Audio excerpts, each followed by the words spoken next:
অনেক বড় দামি মাস, অনেক বড় বরকতি মাস। এই সিয়াম সাধনা আল্লাহ আমাদের জন্য এক মাসেরই বিধান দিয়েছে, একটি শর্ট কোর্স, যার মাধ্যমে আমরা খুব সহজেই তাকওয়া অর্জন করতে পারি। আর তাকওয়া এত বড় দৌলত, মহামূল্যবান নিয়ামত। এই তাকওয়া যাদের অর্জন হয়ে যাবে, পরকালের সমস্ত সুখ শান্তি তাদের জন্য বরাদ্দ হয়। সুবহানাল্লাহ। আর একটা এই তাকওয়া অর্জন করার একটা সুবর্ণ সুযোগ রমজানুল মুবারকের সিয়াম সাধনার মাধ্যমে। যেমন আল্লাহ তাআলা আয়াতে কারিমায় জানিয়ে দিয়েছেন, ইয়া আইয়ুহাল্লাযীনা আমানু কুতিবা আলাইকুমুস সিয়াম কামা কুতিবা আলাল্লাযীনা মিন ক্বাবলিকুম লাআল্লাকুম তাত্তাকুন। তোমাদেরকে মুত্তাকি বানানোর জন্যে মূলত আমি তোমাদের উপর সিয়ামকে ফরজ করেছি। আর কোরআনে কারীমের সূরাতুজ যুখরুফের আরেক আয়াতের মধ্যে আল্লাহ বলেন, ওয়া ইন কুল্লু যালিকা লাম্মা মাতাউল হায়াতিদ দুনিয়া ওয়াল আখিরাতু ইনদা রাব্বিকা লিল মুত্তাকিন। যা দেখো এগুলো দুনিয়ার চাকরি, টাকা পয়সা, সোনা কড়ি, অট্টালিকা, টাওয়ার, এগুলো দুনিয়ার চাকরি। তুমি চলে যাবা, এগুলো থেকে যাবে। বাড়িওয়ালা নাই রে ভাই, বাড়ি আছে বাড়িওয়ালা নাই, গাড়ি আছে গাড়িওয়ালা নাই। দুনিয়া একটা ধোঁকাবাজ, এখানে আমাকে আপনাকে থাকতে দিবে না। গাদ্দার আমার আপনার কাছ থেকে বিদায় নিয়ে যায়, আমাকে আপনাকে লাথি মেরে বিদায় করে দেবে, ঠিক কিনা বলেন? এই জন্য পরকালের সুখ শান্তি পাওয়ার জন্য যে সনদের দরকার, যে সার্টিফিকেটের দরকার, সেটা হলো তাকওয়ার সার্টিফিকেট, ঠিক কিনা বলেন? আর এই তাকওয়া অর্জন করা সুবর্ণ সুযোগ হলো মাহে রমাদান। যাই হোক, এই বিষয়ের উপরে আজকেও আপনারা আপনাদের খতিব মহোদয়ের কাছ থেকে, ইমাম এবং খতিবদের কাছ থেকে আলোচনা শুনেছেন। আমি শুধু আসন্ন বিদায় একটু টাচ, আমি যে আয়াতে কারিমা তিলাওয়াত করেছি, আল্লাহ তাআলা সূরা আর-রুমে 20 নম্বর আয়াত থেকে নিয়ে 25 নম্বর আয়াত পর্যন্ত অনেকগুলো কুদরতি নিদর্শনের আলোচনা করেছে। এর মধ্যে আল্লাহ বলেন, দেখো আমার কুদরতি নিদর্শনের অন্যতম নিদর্শন হলো খালকুস সামাওয়াতি ওয়াল আরদ, আসমান আর জমিনের সৃষ্টি। দেখো বিশাল আসমান বানাইছে, আল্লাযী খালাকা সাবআ সামাওয়াতি তিবাকা। একটা আসমান বানায় নাই। কয়টা আসমান বানাইছেন আল্লাহ? 7টি আসমান, স্টেপ বাই স্টেপ, তবকা তবকা করে আল্লাহ তাআলা সৃষ্টি করেছেন। সাবআ সামাওয়াতিন তিবাকা। তাফসীরের কিতাবে আসে, এক একটা আসমান এক একটা দামি দামি জিনিস দিয়ে আল্লাহ বানাইছে।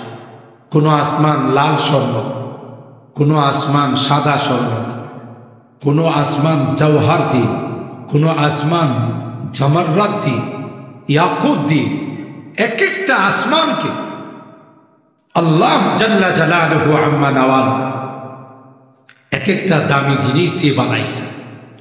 এরপরে আল্লাহ বলেন, মা তারা ফি খালকির রহমানি মিন তাফাউত। আমার এই সৃষ্টির মধ্যে কোনো খুঁত খুঁজে পাবে না, কোনো ত্রুটি বিচ্যুতি খুঁজে। সুবহানাল্লাহ বলেন। কই তোমাদের এই সামিয়ানাতে তালাশ করলে দেখা যাবে কোথাও ছিদ্র আছে, কোথাও একটু সমস্যা আছে, প্রবলেম আছে, ঠিক কিনা?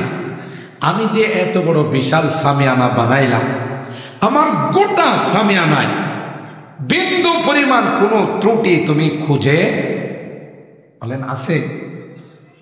ফারজিল বাসারা হাল তারা মিন ফুতুর সুম্মা রজিল বাসারা কাররাতাইন ইয়ানকালিব ইলাইকাল বাসারু খাসিআন ওয়া হুয়া হাসীব।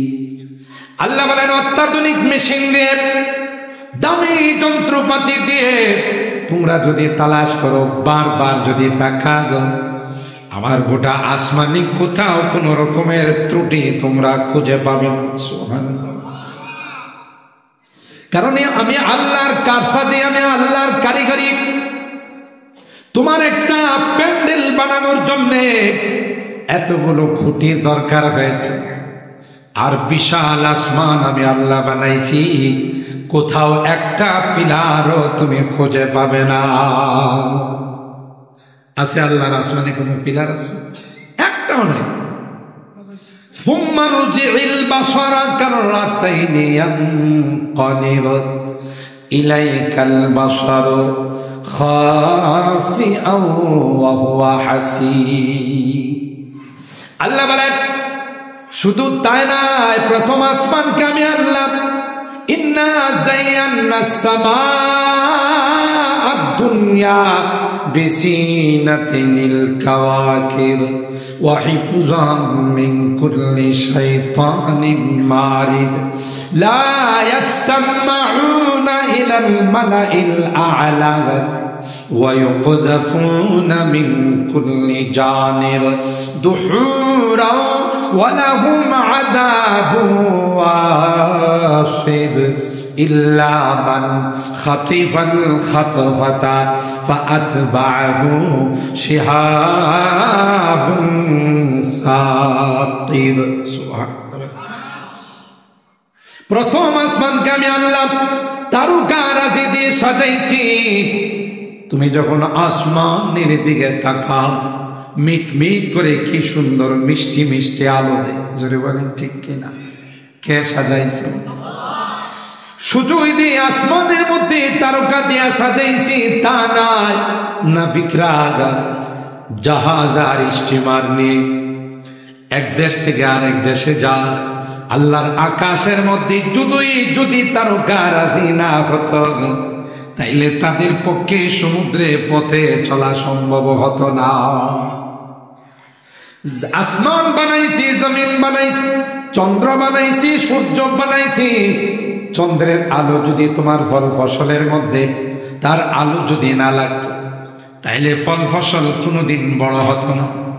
সারাদিন চন্দ্র সূর্য আলো দিয়ে তার ডিউটি শেষ করে যখন বিদায় নেয়, চন্দ্রকে বলে যায়, এ ভাই আমি সারাদিন ডিউটি করলাম, রাত্রে বেলায় তোমার কিরণ, তোমার আলো তুমি বিতরণ করো।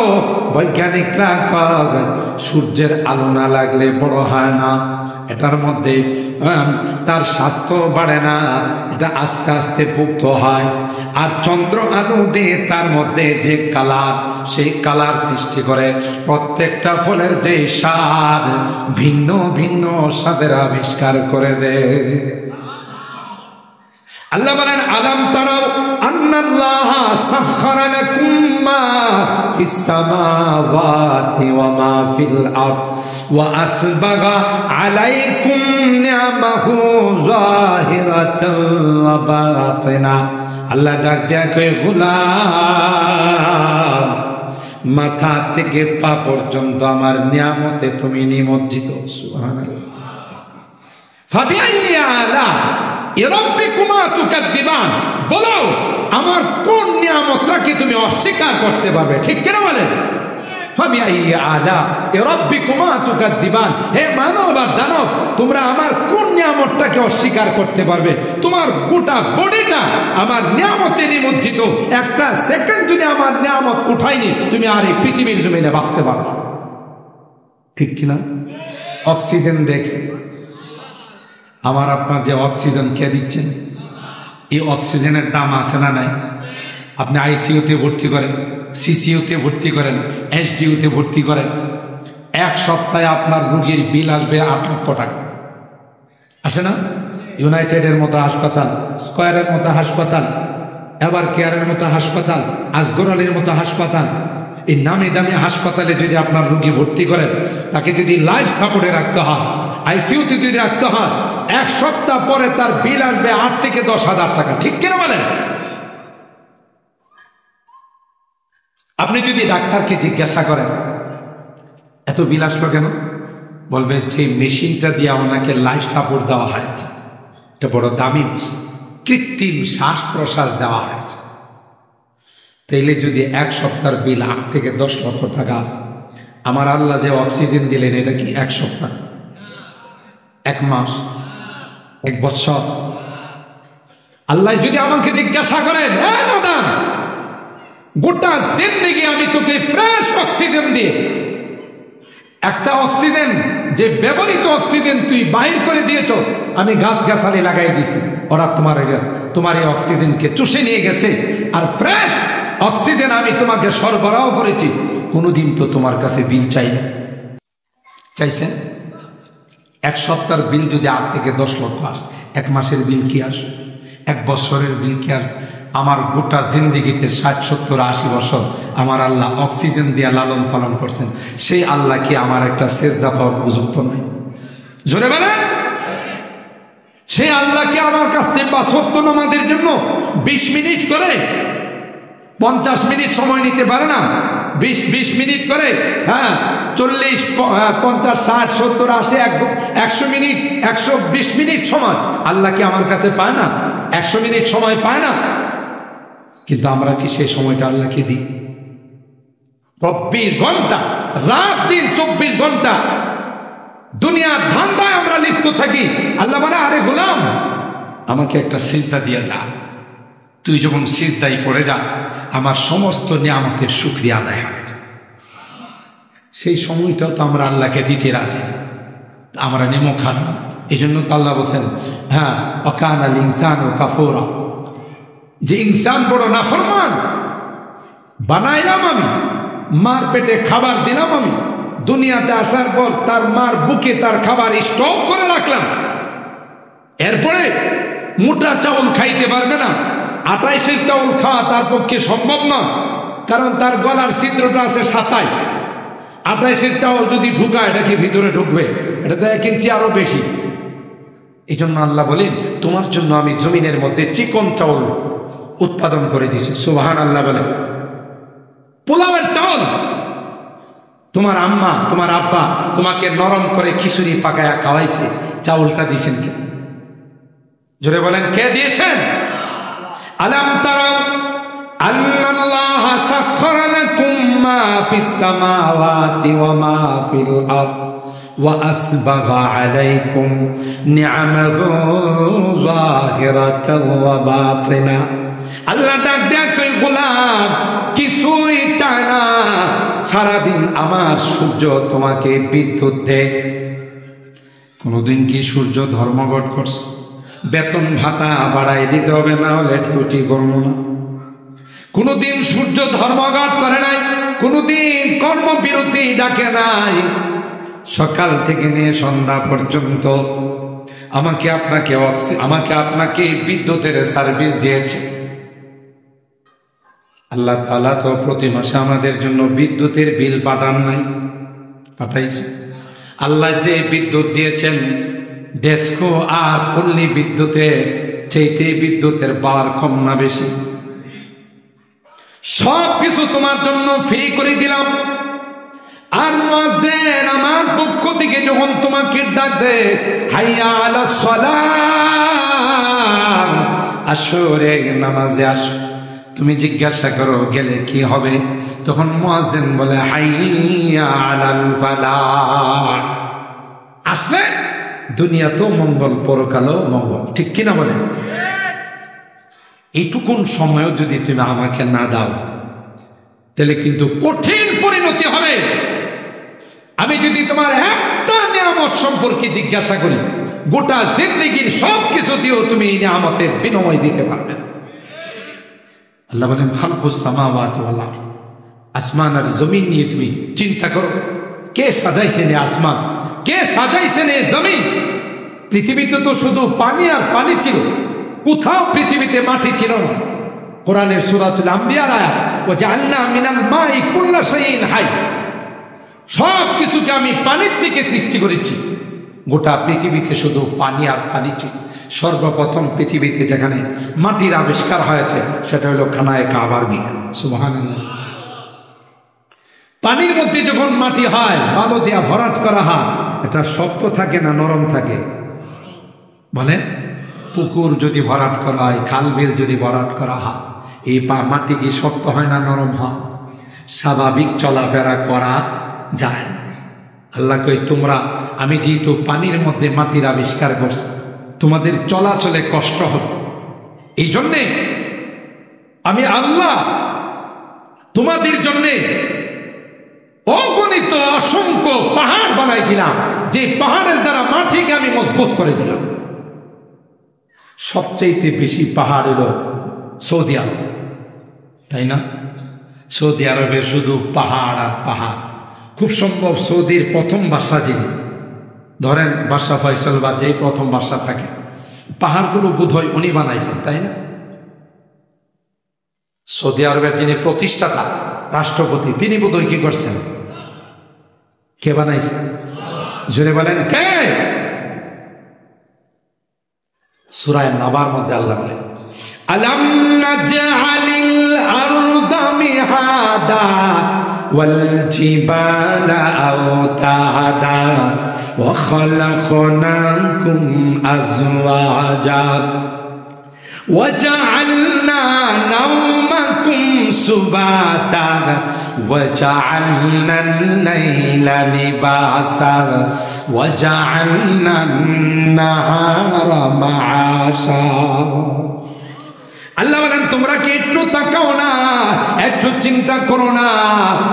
জমিনটা তোমাদের জন্য বিছানা বানাইলাম, আর এই জমিনে চলাচল করতে তোমাদের প্রবলেম হবে, এই জন্য আমি আল্লাহ জমিনের মধ্যে পাহাড় বানাই দিলাম। আওতাদুনের বহু বছর পাহাড় কে আল্লাহ তাআলা বলেন প্যারাগ হিসাবে বানাই দিলাম, যেন জমিন যেন নড়াচড়া না করে, তোমাদের চলাচল যেন স্বাভাবিক হয়। সুবহানাল্লাহ।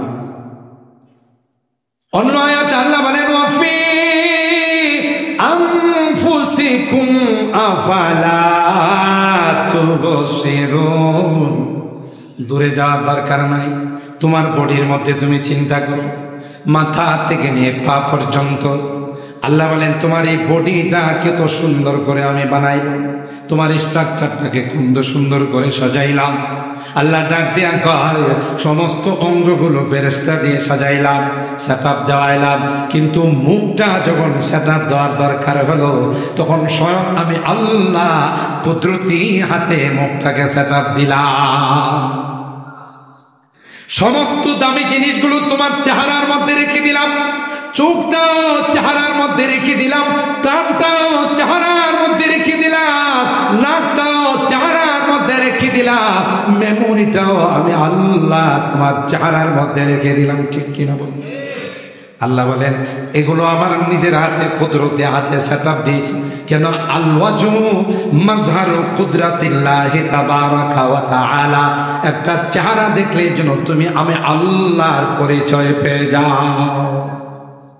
তোমাকে একটা মেমোরি শক্তি দিয়েছি, চিন্তা শক্তি দিয়েছি, পৃথিবীর কাউকে চিন্তা শক্তি দেয় না। তুমি মেমোরি দিয়ে চিন্তা চেতনা দিয়ে আমি আল্লাহকে তুমি বের করবে। কে গো আসমান বানাইছেন, কেউ গো জমিন বানাইছেন, কে সাগর মহাসাগর বানাইলেন, কে একই বাগানের মধ্যে ফুল বানায়, কোনটা সূর্যমুখী হয়, কোনটা হাসনাহানা হয়, কোনটা নার্গিস ফুল হয়, এক একটার গ্রান এক এক রকম। এটা আমি আল্লাহর কারসাজি ছাড়া আর কিছুই না। गुलिस्तान में जाकर हर एक गुल को देखा, गुलिस्तान में जाकर हर एक गुल को देखा, तेरा ही से रंगत तेरा ही से बू है, तेरा ही से रंगत तेरा ही से बू है। कवि डाक दिया বলেন আমি যখন ফুলের বাগানে যাই, এক একটা ফুলের কালার এক এক রকম, এক একটা ফুলের গ্রান এক এক রকম। সূর্যমুখী ফুলটা কার দিকে রূপ করে দাঁড়ায় থাকে? সূর্যের দিকে রূপ করে দাঁড়াই থাকে, তাই তো তার নাম দেওয়া হয়েছে সূর্যমুখী ফুল। বোধহয় সূর্যমুখী ফুলের বাগানের মালিক ফুলগুলোরে সকালবেলা এসে বলে যায় তোমরা কিন্তু সূর্যের দিকে রূপ করে দাঁড়াও, নাইলে কিন্তু তোমার নামের সাথে কাজের মিল হবে। মালিকে বলে, কে বলাইছে? আল্লাহ ডাক দেয়া কয় এ সূর্যমুখী, এ সূর্যমুখী, তোমার নাম কিন্তু সূর্যমুখী সুজা, তুমি সূর্যের দিকে রূপ করে দাঁড়াই থাকবা। সুবহানাল্লাহ বলে। गुलिस्तान में जाकर हर गुल को देखा गा, तेरा ही से रंगत तेरा ही से बू है, तेरा ही से रंगत तेरा ही से बू है। किस्मत किया हर शय को कस्सा में अज़ल ने, किस्मत किया हर शय को कस्सा में अज़ल ने, जिस चीज को जिसके लिए काबिल नजर आया। बुलबुल को दिया नालावा परवाना को जलना, बुलबुल को दिया नालावा परवाना को जलना, गम हमको दिया सबसे जो मुश्किल नजर आया। सब जिनिसेर बंटन के करছে? জোরে বলেন কে? কোকিল কত মধুর কণ্ঠে আমাকে ডাকে, ময়না কত সুন্দর করে কথা গায়। আল্লাহ কয় সবচেয়ে কঠিন জিনিস তোমাদেরকে দিলাম, চিন্তা শক্তি তোমাদের মেমোরিতে দিলাম। এই চিন্তা শক্তি দিয়ে মালিককে খুঁজে বের করবা, তোমার খালেককে খুঁজে বের করবা, তোমার সৃষ্টিকর্তা পালনেওয়ালা জাতকে খুঁজে বের করবা। কথা বলেন ঠিক কিনা? আল্লাহ বলেন ওয়া মিন আয়াতিহি খালকুস সামাওয়াতি ওয়াল আরদ ওয়া ইখতিলাফু আলসিনাতিকুম ওয়া আলওয়ানিকুম। তোমাদের ভাষাগত পরিবর্তন, তোমরা বাংলাদেশি বাংলা ভাষায় কথা বলো, সৌদি আরবের মানুষ আরবিতে কথা কয়, ইন্ডিয়ার মানুষ হিন্দিতে কথা কয়, পাকিস্তানের মানুষ উর্দুতে কথা কয়, ঠিক কিনা বলে?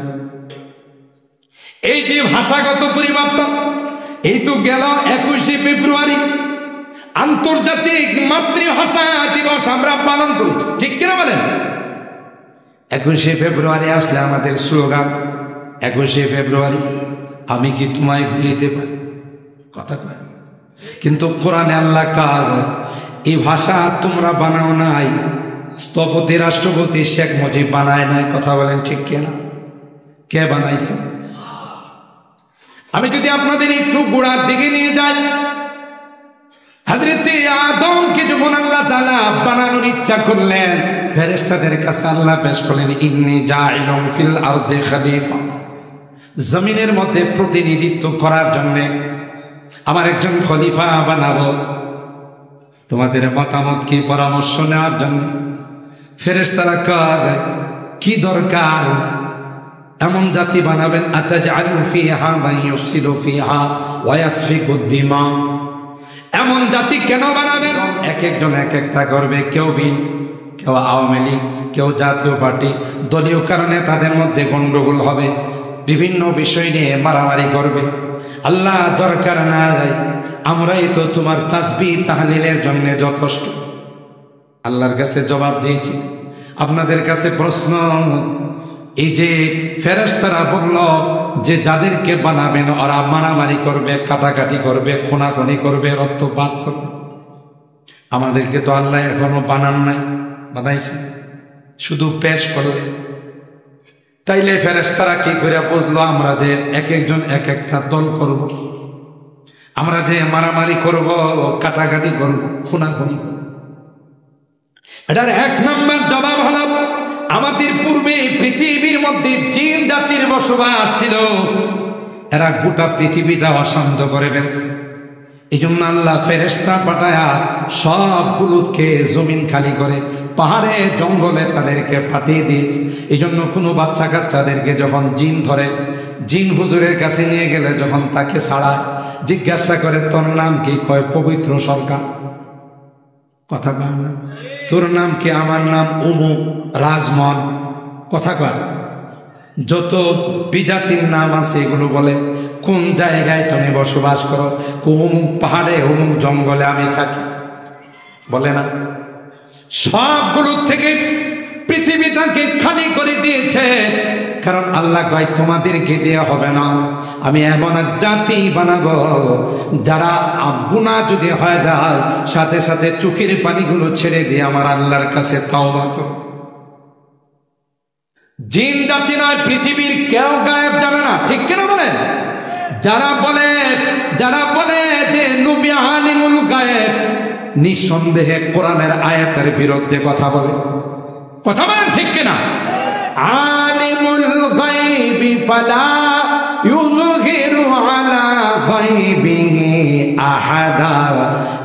ইল্লা মান ইরতাদা মির রাসূলিন ফাইন্নাহু ইয়াসলুকু মিন বাইনি ইয়াদাইহি ওয়া মিন খালফিহি রাসাদা। অন্য আয়াতে আল্লাহ বলেন ওয়া ইনদাহু মাফাতিহুল গায়ব লা ইয়ালামুহা ইল্লা হু। গায়েবের চাবিকাঠি সব কার হাতে?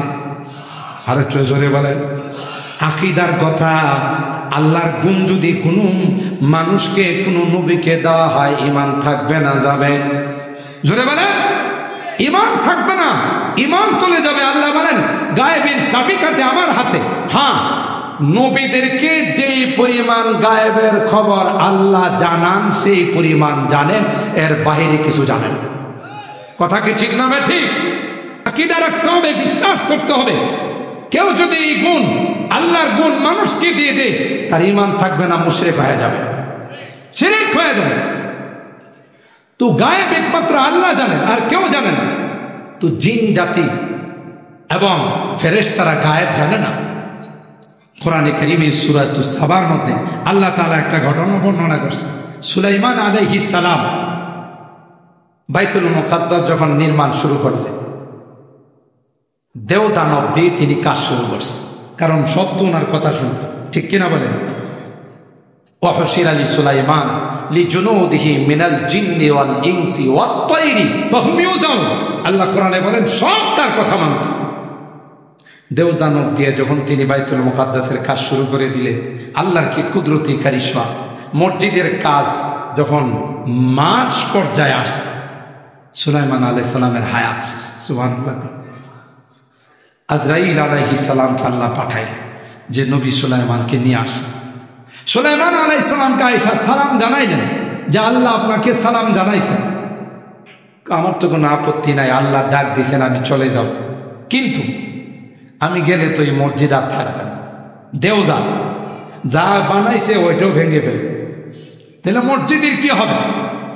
হযরত আজরাইল আলাইহিস সালাম আল্লাহর কাছে বলার পর আল্লাহ বলেন আমার নবী সুলাইমানকে বলে পিছনে একটা লাঠি দিয়ে হেলান দিয়ে যেন দাঁড়াইছে। সুবহানাল্লাহ। সুজা মসজিদে আকসার দিকে রুখ করে তিনি দাঁড়িয়ে যাবে। যতদিন পর্যন্ত মসজিদে আকসার নির্মাণ কাজ কমপ্লিট না হবে, ততদিন তার লাশ মাটিতে পড়বে। আপনাদের সুবহানাল্লাহ মনে হচ্ছে যে রোজা রেখে আসছেন সবাই। জোরে সুবহানাল্লাহ কইলে কি আল্লাহ নারাজ হয়? আরো জোরে বলেন, বলেন আল্লাহু আকবার, আরো জোরে বলেন আল্লাহু আকবার। ইমানদার মুসলমানদের সবচেয়ে বড় হাতিয়ার আল্লাহু আকবার। এই আল্লাহু আকবারের ধ্বনি দিয়ে শাহজালাল আল ইয়ামানি গোর গোবিন্দের রাজপ্রাসাদকে তছনছ করে দিয়েছিলেন। কথা ঠিক কিনা? আজকে আমাদের এই আওয়াজ হয়ে গেছে ছোট, যে কারণে কাফের মুশরিকরা বিজাতিরা ভয় পায়। ঠিক কিনা বলেন? জুয়া দিয়ে ফারাসে ওঠি গোজি है वही तकबीर,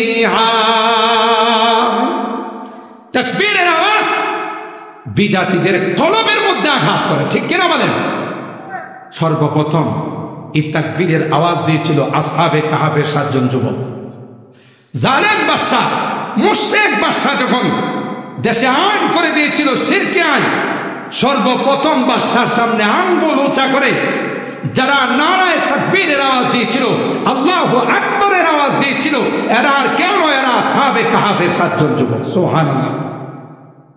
তাদের সাথে পারে নাই, আল্লাহ তাদের দায়িত্ব নিয়েছে, তাদের গায়ে তাজ করতে পারে না। ঠিক কিনা বলেন? আমাদের কাছ থেকে আজকে এই আওয়াজ বিদায় হয়ে গেছে। মুসলমান যখন আবার এই আওয়াজকে প্রতিধ্বনিত করবে, এই আওয়াজ দিয়ে আকাশ বাতাস যখন প্রকম্পিত করবে, ঠিক কাফের মুশরিকরা আবার মুসলমানদের নাম শুনলেই ভয় পাবে। কথা বলেন ঠিক কিনা? জুয়া দিয়ে ফারাসে উঠি গোছি है वही तकबीर, हस्ती के सनम खानों के लिए, हस्ती के सनम खानों के लिए होता है हरम मेरी हाय इल्म हुनर का गहवारा तारीख का वो से पारा है हर निहाय के शोला है हर शर्व यहाँ में नारा है। अल्लाह हजरत सुलाइमान अलैहिस सालाम के अल्लाह বললেন আপনি সোজা মসজিদের দিকে রুখ করে দাঁড়ায় থাকেন, যেদিন মসজিদের কাজ কমপ্লিট হবে সেদিন আপনার লাঠিও পড়ে যাবে, আপনার লাশও পড়বে। সুবহানাল্লাহ। আর এই লাঠির গোড়াতে আল্লাহ একদল সৈনিক লাগাই, যেই সৈনিকের নাম হলো উই পোকা। কাঠ খায়, বাঁশ খায়, একরকমের পোকা আছে না?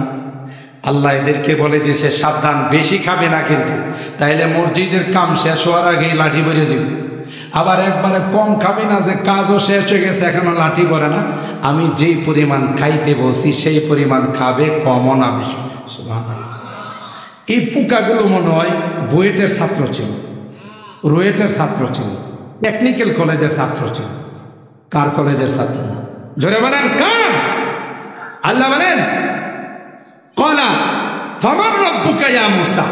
ফেরাউন যখন হযরতে মুসা আর হারুনকে বলছিল তোমরা যে রবের দাওয়াত দিতে আসছো তোমাদের রবের পরিচয় কি, তখন জবাব দিয়েছে ক্বালা রাব্বুনাল্লাযী আ'তা কুল্লা শাইইন খালকাহু সুম্মা হাদা। হযরত মুসা পয়গম্বর বলেন এ বিশ্ব সন্ত্রাস ফেরাউন, তুই জানিস না আমাদের রবকে? আমাদের রব তিনি রে, যিনি শুধু বানিয়ে ছেড়ে দেন না, প্রত্যেকটা প্রাণীকে দুনিয়াতে পাঠানোর পূর্বে তার চলার জন্য কি দরকার, তার পৃথিবীতে বাঁচার জন্য কি দরকার, সবগুলো শিখাইয়াই আল্লাহ তাকে দুনিয়াতে পাঠাইছে। হাঁসের বাচ্চাটা ডিমের থেকে ফুটার পর পুকুরে যায়, নদীতে যায়। বাংলাদেশ স্বাধীন হওয়ার পর এমন অনেক খবর পাওয়া গেছে ইলেকট্রনিক্স মিডিয়ায়, প্রিন্টিং মিডিয়ায়, যে কিছু হাঁসের বাচ্চা সাঁতার না জানার কারণে নদীতে ডুবে মারা গেছে, পুকুরে ডুবে মারা গেছে। কথা কয় না, একটাও মনে নাই। মাত্র ডিমের থেকে দুনিয়াতে আসলো, ওই হাসির বাচ্চাটাকে সাঁতার কে শিখাইল? জোরে বলতে হবে কে শিখাইছে? হাসির বাচ্চাটা তো কোনো নেভি স্কুলে ভর্তি হয় নাই। কথা কয়, তাইলে হাসির বাচ্চাটাকে সাঁতার শিখাইলেন কে? মুরগির বাচ্চাটা ডিমের থেকে ফোটার সাথে সাথে মার স্তনের দিকে যায় না, পুকুরে যায় না, নদীতে যায় না, টুকটুক করে জমিনের মধ্যে আধার তালাশ করে। যখন শত্রু দেখে তার মা একটা রেড অ্যালার্ট জারি করে দেয়, একটা রেড সিগন্যাল জারি করে দেয়, সাথে সাথে বাচ্চাগুলো মার পাখার ভিতরে ঢুকে যায়। কে শিখাইলো এটা রেড অ্যালার্ট? জোরে বলেন কে শিখাইছে? আরেকটা সিগন্যাল দিলে বাচ্চাগুলো পাখার নিচে যায় না, বাচ্চাগুলো মার মুখের থেকে খাবার নিয়ে টানাটানি করে। তো দুইটা সিগন্যাল দুই রকম, এই শিক্ষাটা খেয়ে দিল। গাভীর বাচ্চাটা যখন দুনিয়াতে আসে এক কদম দুই কদম দাঁড়ায় কি পুকুরে সাঁতার কাটতে যায়, জমিনের মধ্যে কি আধার তালাশ করে। ওই গাভীর বাচ্চাটা এক কদম দুই কদম সামনের দিকে আগায়, মার উলানের দিকে যায়, ওখানে গিয়ে মার উলানে টান দেয়া দুধ খাওয়ার চেষ্টা করে। দুধ যখন ঠিক মতো সাপ্লাই পায় না, আরো কোনো পলিসি অবলম্বন করে না, সে তখন মাথা দিয়ে উলানের মধ্যে ধাক্কা দেয়। কে তাকে বলে দিল খাবার যদি ঠিক মতো সাপ্লাই না হয় পলিসি অবলম্বন করতে হবে? তুমি যখন ধাক্কা দিবা তখনই তোমার মুখের মধ্যে দুধগুলো চলে আসবে। কে শেখায়? হযরত মুসা পয়গম্বর ফেরাউনকে বলে দিল ক্বালা রাব্বুনাল্লাযী আতা কুল্লা শাইইন খালকাহু সুম্মা হাদা। আল্লাহ বলেন, হে গোলাম, তোমার বডির মধ্যে আমি আল্লাহ 360টা জয়েন্ট দিয়েছি। আল্লাহু আকবার। কয়টা জোড়া আছে? জোড়াগুলো না থাকলে মনে হয় ভালো হতো। জোড়াগুলো যদি না থাকতো সোজা বাঁশের মতো কাঠের মতো দাঁড়িয়ে থাকতে হতো। হাত বাঁকা করতে পারতেন না, মাথা বাঁকা করতে পারতেন, কাত হতে পারতেন না। আল্লাহ বলেন 360টা জয়েন্ট তোমার শরীরের মধ্যে আমি আল্লাহ দিয়েছি। এই জয়েন্টগুলোতে যদি ঠিক মতো ক্যালসিয়াম সাপ্লাই না হয় তাহলে তোমার জয়েন্টগুলো অকিজো হয়ে যাবে।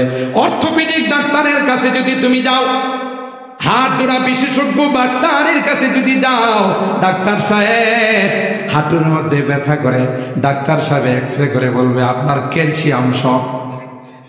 কথা কয় না? আপনার হাত ব্যথা করে ক্যালসিয়াম শর্ট, তাইলে কে আমাকে ক্যালসিয়াম সরবরাহ করে? আল্লাহ কয় তুমি যা খাও, তোমার বডির মধ্যে আমি আল্লাহ একটা মেশিন ফিট করে দিয়েছি। সুবহানাল্লাহ।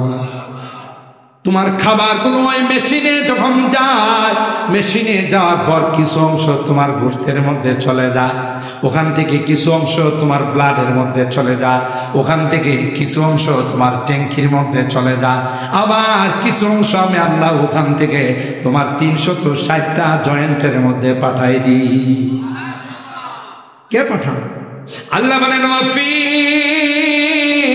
আনফুসিকুম আফালা তুবসিরুন। কেন তোমার নিজের বডির দিকে তাকাও না? কে বানাইছে, কে তোমাকে পালেন, আর কার সামনে গিয়ে তুমি মাথা নত করো? ঠিক কিনা বলেন? রিজিকের মালিক আমি আল্লাহ, হায়াতের মালিক আমি আল্লাহ, সব কিছু পরিবর্তন করলাম আমি আল্লাহ। হযরতে সুলাইমান আলাইহিস সালামের ওই লাঠি খাওয়ার খোকাকে আল্লাহ বলে দিলেন, আমি যেই পরিমাণ খাইতে বলছি তার বেশিও খাবে না, কমও খাবে না। এদিক দিয়ে মসজিদে আকসার কাজ কমপ্লিট, লাঠি খাওয়া কমপ্লিট। আল্লাহু আকবার বলে। হযরত সুলাইমান পয়গম্বরের লাশ মাটিতে পড়ে গেছে। কোনো কিস্সা নয়, গল্প নয়, সূরা সাবার আয়াত। আর দেওদানবরা কাজ করে আর একজনের কয়, আগে তো ইস্তেঞ্জার জন্য ওয়াশরুমে যাইত, এখন কি যে হলো, হেরার ইস্তেঞ্জাও লাগে না, খাইতেও যায় না, ওয়াশরুমেও যায় না। এই যে এক রূপ করে দাঁড়াইছে, আর কোনো এদিক সেদিক তাকায়। কথা বলেন ঠিক কিনা? আসলে যে উনি চলে গেছেন তাদের খবর আছে। ফালাম্মা খাররা তাবায়ানাতিল জিন্নু আল্লাহু কানু ইয়ালামুনাল গায়বা মা লাবিসু ফিল আযাবিল মুহিন। সুলাইমান আলাইহিস সালামের লাশটা যখন পড়ে গেছে, এখন তাদের হুঁশ হইছে, ইয়া আল্লাহ, কার ভয়ে এতদিন কাজ করলাম হেদি নাই। সুবহানাল্লাহ জোরে বলেন। আল্লাহ দেখাই দিয়েছে যে গায়েব জানেন একমাত্র কে। জোরে বলেন কে?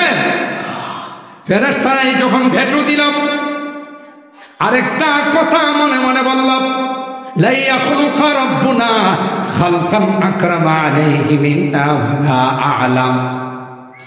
আল্লাহ যদি আদমকে বানায়, এই আদম আমাদের চেয়ে বেশি সম্মানিত হবে না, এই আদম আমাদের চেয়ে বেশি জাননেওয়ালা হবে না। এই বিষয়টা ফেরেশতারা মনে মনে গোপন করেছিল। আল্লাহ 5 মাস পরে জানতে পারছে যে তারা বিষয়টা মনে মনে গোপন করছে। কয় মাস পর? কথা কয় না। জানেন না অন্তরের কি খবর? চোখের ইশারায় যুবকরা কার সাথে কি কথা কয় এটাও কে জানে? কনা যুবকরা অনেক সময় কথা কয় না, তার গার্লফ্রেন্ড তার বান্ধবীরে ইশারায় কথা কয়, হেও বুঝে যে কোন জায়গায় যাইতে হইব। কথা বলেন ঠিক কিনা? যদিও এবারের 14 তারিখটা যুবকরা বেশি সুবিধা করতে পারে নাই। দিনের বেলায় ছিল জুমা, রাত্রের বেলায় ছিল শবে বরাত। কথা কয় না। এমন এক বিপদে পড়ছে, মুসলমানের সন্তান হিসাবে শবে বরাত না থাকলে বন্ধুরা কবে কিরি তোরে শবে বরাতে দেখলাম না আমি 100 রাকাত পড়ছি। কথা বলেন ঠিক কিনা? এই বিপদে পড়া ওই কাম আর করতে পারে নাই। ভালোবাসা দিবস পালন এটা বেদাতীয় কালচার, মুসলিম কালচার নয়। মুসলমানদের ঈমান আকীদা চরিত্র নষ্ট করার জন্য বিজাতিরা এই ভ্যালেন্টাইন ডে আবিষ্কার করেছে, ঠিক কিনা? জারক সন্তানের ফ্যাক্টরি খোলার জন্য। কারণ এরা জানে কোরআনের বিরুদ্ধে, ইসলামের বিরুদ্ধে, মসজিদের বিরুদ্ধে, মাদ্রাসার বিরুদ্ধে, নায়েবে রাসূলদের বিরুদ্ধে তারাই কথা বলে, তারাই কলম ধরে, যাদের জন্মের মধ্যে কোথাও না কোথাও লিক আছে। জন্ম ঠিক নাই, 14 তারিখে রাত্রে জন্ম নিয়েছে, কথা কার? 14 তারিখের ভালোবাসা দিবস পালন করতে গিয়ে জন্ম নিয়েছে। এটির জন্ম ঠিক আছে, দেখি হালাল জাদা না হারাম জাদা? ইসলাম নিয়ে যারা কথা বলে, কোরআন নিয়ে যারা কথা বলে, নবী আখলাক আর চরিত্র নিয়ে যারা কথা বলে, আল্লাহর কসম এগুলো হারামজাদা দারাস সন্তান, কোন বৈধ সন্তান কোরআনের বিরুদ্ধে কথা বলতে পারে না। কথা বলেন ঠিক কিনা? তাইলে এই যে অবস্থা, সেই অবস্থাটা মুসলমানদের যুবকদের চরিত্র নষ্ট করার জন্য, ঈমান নষ্ট করার জন্য। তো চোখের ইশারায় কি বলে, মনে মনে কি জল্পনা কল্পনা করে, এটা কি আল্লাহ জানেন না জানেন? জোরে বলেন। সব কিছু আল্লাহ জানেন। ফেরেশতারা যে মনে মনে কথা গোপন করছে, এটাও আল্লাহ জানেন না জানেন? আল্লাহ কই ঠিক আছে, প্র্যাকটিক্যালে জবাব দিন, বাস্তবে জবাব দিন। একটা তো কইছি যে এরা মারামারি করব, আল্লাহ এটার জবাব দিয়েছেন ইন্নী আলাম ও মালা তালাম, আমি যা জানি তোরা তা জানিস না, বেশি কথা বলবি। আর ওইটার জবাব দিছে, সংক্ষেপে বলতেছি, ওই আয়াতের শুধু তাফসীরের জন্য। আল্লাহ পাক ফেরেশতা সহ সমস্ত ফেরেশতাদেরকে রেখে, আদম, একজন মাটির তৈরি আদমকে রেখে আল্লাহ ক্লাস নিলেন, সমস্ত বস্তুর নাম শিখাইলেন কোরআনের সূরা বাকারার মধ্যে। ও আল্লামা আদামাল আসমাআ কুল্লাহা সুম্মা আরাদাহুম আলাল মালায়েকা ফাকালা আনবিউনি বিআসমাই হাউলাই ইন কুনতুম সাদিকিন। সমস্ত বস্তুর নাম শিখায়া আল্লাহ ফেরেশতাদেরকে বললেন, নামগুলো তো এইমাত্র তোমাদেরকে পাঠদান করলাম, আমি পড়াইলাম, বলো তো দেখি, তোমরা তো বলছিলা তোমাদের চেয়ে বেশি জাননেওয়ালা কেউ নয়, এবার প্রমাণ দাও। এই কথা বলার পর এরা এখন হাত জোড়াত করে সারেন্ডার। ক্বালু সুবহানাকা লা ইলমা লানা ইল্লা মা আল্লামতানা ইন্নাকা আনতাল আলিমুল হাকীম। সারেন্ডার করে বললেন, আল্লাহ না না, আমরা মনে নাই, আমরা শিখতে পারি নাই, মুখস্থ করতে পারি নাই।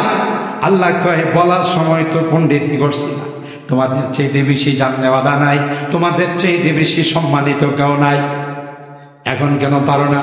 জানতে যদি পারো তাহলে বলতে পারো না কেন? হযরত আদমকে আল্লাহ ডাক দিয়ে বলেন, আদম আনবিহুম বিআসমাইহিম। হে আদম, তুমিও তো ক্লাসে ছিলা বলেছি, তাহলে নামগুলো বলতে পারবো? আদম আলাইহিস সালাম বললেন, আল্লাহ আপনি যদি অনুমতি দেন, শুধু নাম নয়, প্রত্যেকটা বস্তুর নাম, তার প্রকার, কোন বস্তুটা দিয়ে কি কাজ না হয়, সবগুলো আপনার অনুমতিতে আমি এক্ষুনি পেশ করে দিতে পারবো। হযরত আদম পৃথিবীর যত বস্তু আছে সবগুলোর নাম, তার প্রকার এবং কোনটা দিয়ে কি কাজ করা হয়, কখনো আরবিতে কয়, কখনো ইংরেজিতে কয়, কখনো ফার্সিতে কয়, কখনো উর্দুতে কয়, কখনো হিন্দিতে কয়, কখনো বাংলাতে কয়। এরকম ভাবে প্রত্যেকটা বস্তুর নাম 700 ভাষা দিয়ে হযরতে আদম আল্লাহর সামনে পেশ করে দিলেন। কয়শত? তাহলে ভাষা কি আমরা বানাইছি না আগের থেকে আইছি? হযরতে আদমের সন্তানরা কিয়ামত পর্যন্ত যত ভাষা ব্যবহার করবে, মালাই ভাষা বলেন, চায়না ভাষা বলেন, ইংরেজি বলেন, বাংলা বলেন, সিলেটি বলেন, চট্টগ্রামী বলেন, নোয়াখালী বলেন, বরিশালের বলেন, যত ভাষা যেই রকমে ব্যবহার করব, এই রকমের 700 ভাষা দিয়ে সমস্ত বস্তুর নাম আল্লাহর সামনে পেশ করে দিয়েছে। তাহলে বোঝা গেল ভাষা এটা কারো আবিষ্কার, কথা বলে না।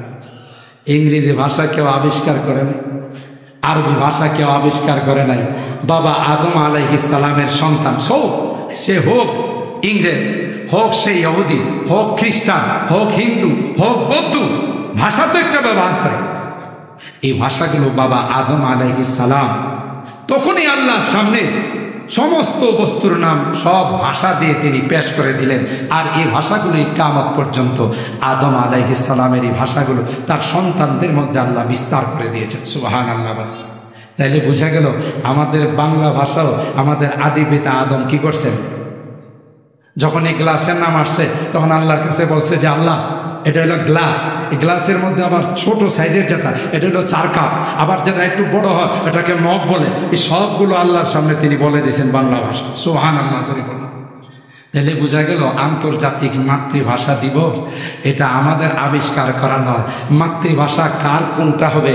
আল্লাহ আদমকে সৃষ্টি করার সাথে সাথে আদমের মধ্যে সব ভাষা আল্লাহ দিয়েছিলেন। আল্লাহ বলেন তোমাদের ভাষার পরিবর্তন, তোমাদের রঙের পরিবর্তন, এই সবগুলো আমি আল্লাহর কুদরতি নিদর্শন। সুবহানাল্লাহ। ইন্না ফি যালিকা লাআয়াতিন লিল আলিমিন। যারা জাননেওয়ালা, বুদ্ধিমান, যাদের বিচক্ষণতা আছে, যাদের মধ্যে আমি আল্লাহ চিন্তা চেতনা দিয়েছি, শক্তি দিয়েছি, তারা এগুলো নিয়ে চিন্তা করে গবেষণা করে যে আল্লাহ, আমার আল্লাহ কত বড় মহান, আমার আল্লাহ কি না পারেন, সর্বময় ক্ষমতার মালিক। সুতরাং সেই আল্লাহর কুদরতি পায়ে সিজদায় পড়ে যায়। সে আল্লাহর হুকুম বাস্তবায়ন করার জন্য যত ঘন্টায় উপবাস থাকতে হয়, পানাহার থেকে বিরত থাকতে হয়, তত ঘন্টা রোজা রাখার জন্য, সিয়াম সাধনা করার জন্য প্রস্তুত হয়ে যায়। ঠিক কিনা বলেন? কারণ হুকুমটা কার? আল্লাহ। সম্মানিত আজকের এই মাহফিল আলহামদুলিল্লাহ রমজানের আগের দিন বলা যায় তাফসীরুল কোরআন মাহফিল, একটি বরকতময় মাস আমাদের সামনে আসুন, যেই মাসের জন্য আমরা রজব মাস থেকে দোয়া করা শুরু করছি। হে আল্লাহ, আল্লাহুম্মা বারিক লানা ফি রজাবা ওয়া শাবান ওয়া বাল্লিগনা রমাদান। রমাদান পর্যন্ত আল্লাহ আমাদেরকে পৌঁছে দেন। আমরা আশাবাদী আমাদের বেলায় হয়তো আল্লাহ এই দোয়া কবুল করে নিয়েছেন, আলহামদুলিল্লাহ। এখন এই রমাদান আসলে আমাদের কদর করার দরকার আছে না? রোজা রাইখা না রাইখা, হোটেলের মধ্যে যে লাল কাপড় ঝোলায়, কালো কাপড় দিয়ে ঝোলায়, ওখানে ভিতরে যদি কেউ খায় তাহলে তো তার রোজা নষ্ট হয় না। কথা কয় এরকমের যুবক তো এই অন্তত বসিলাতে নাই, যারা পর্দার ভেতরে ঢুকিয়া খায়, লাল পর্দা কালা পর্দার। কারণ এদের ধারণা হলো লাল পর্দার কালা পর্দার ভিতরে ঢুকলে পৃথিবীর কেউ তো দেখে না, আল্লাহও দেখে। আর এতটা বাটপার আর সিটার, ওখানে পেট ভরে খায়া যখন হোটেল থেকে বের হয় টিস্যু দিয়ে এমন ভাবে মুখ মুছে মনে হয় যে আমরা রোজা রাখছি কিসের 1 দিন 2 দিনে, 2 বছর যাবত রোজা। এরকমের বাটপারা আছে না? নাই। বয়স তার 30-35, স্বাস্থ্যটা নষ্ট হয়ে যাবে ওই জন্য রোজা রাখে। অথচ পৃথিবী এখনকার ডাক্তাররা বলে, আর আমার নবী রুহানি ডাক্তার 1500 বছর আগে বলে গেছেন, সুমু তাসিহু, রোজা রাখো তুমি সুস্থ থাকো। ঠিক কিনা বলেন? আমার নবীর কথা এখন বাস্তবায়ন হয়ে গেল। এখনকার বড় বড় ডাক্তার, FCBS FRCS করা ডাক্তাররা বলেন, যারা বেশি বেশি ফাস্টিং করে, যারা বেশি বেশি সিয়াম সাধনা করে, তারাই সবচাইতে বেশি সুস্থ থাকে। তো রোজা রাখলে কি স্বাস্থ্য নষ্ট হয় না, ভালো হয়? তো যারা রাখে না, আমি আবার বলি যে এত কিছু বলার পরও, এত কিছু জানানোর পরও যারা রোজা রাখে না, তাদের দরকার আছে রোজা রাইখা তো স্বাস্থ্য নষ্ট করে লাভ না, স্বাস্থ্য কিছু বানানোর দরকার। কারণ কবরে রাখার পর সাপ বিচ্ছু কামড়ায় যদি মজাই না পায়, কারণ কামড় দিয়ে যদি ঠুস করে হাড্ডির মধ্যে কামড় বসে, তাহলে কি ওরা মজা পাইব? কামড়টা দিয়ে যদি গোস্তের মধ্যে ফেলাইতে পারে, তাহলে সব বিচ্ছু খায় মজা পাইব যে না একটা মাল পাইছে। কথা কয়? তাহলে তোমরা যদি মনে করো যে সাপ বিচ্ছুরে আরাম দিবা, তাইলে যুবক তোমার রোজা রাখার দরকার না।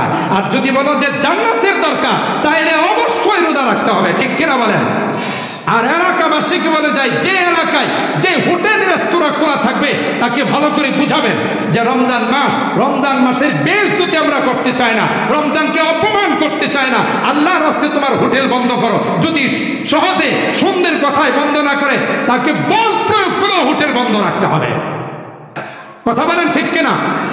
ব্যবসায়ী ভাইদেরকে অনুরোধ করে বলি, আমাদের একটা প্রবণতা, যখন এই মুসলমানদের কোনো বিশেষ কালচার চলে আসে, ধর্মীয় কোনো অনুষ্ঠান চলে আসে, আমাদের এতটাই মন মস্তিষ্ক খারাপ, জিনিসের দাম ডাবল আমরা বাড়াই।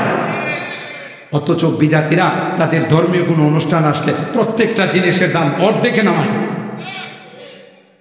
আল্লাহর হস্তেই কাজ করবেন না, আপনি 5 টাকা 10 টাকা লাভ করেন, আপত্তি নাই, যেহেতু ব্যবসা করতেছেন, কিন্তু অন্যদের থেকে 5টা টাকা কম রাখেন এই নিয়তে যে আমার এই সোলাবু, আমার এই খেজুর, আমার এই জিনিসগুলো দিয়ে রোজাদার ইফতার করবে, রোজাদার সাহারি খাবে, আমি এই নিয়তে 10 টাকা কমাই দিলাম, 5 টাকা কমাই দিলাম, আল্লাহর কসম ব্যবসা হবে। আর রোজাদার রোজা রাখার যে সওয়াব পাইল আপনার আমলের সেই পরিমাণ সওয়াব আলাদা। জোরে বলেন ঠিক কিনা? মুহতারাম হাজিরিন, আমি আর আমার আলোচনা দীর্ঘায়িত করব না, আমার আলোচনার আমি এখানে ইতি টানবো।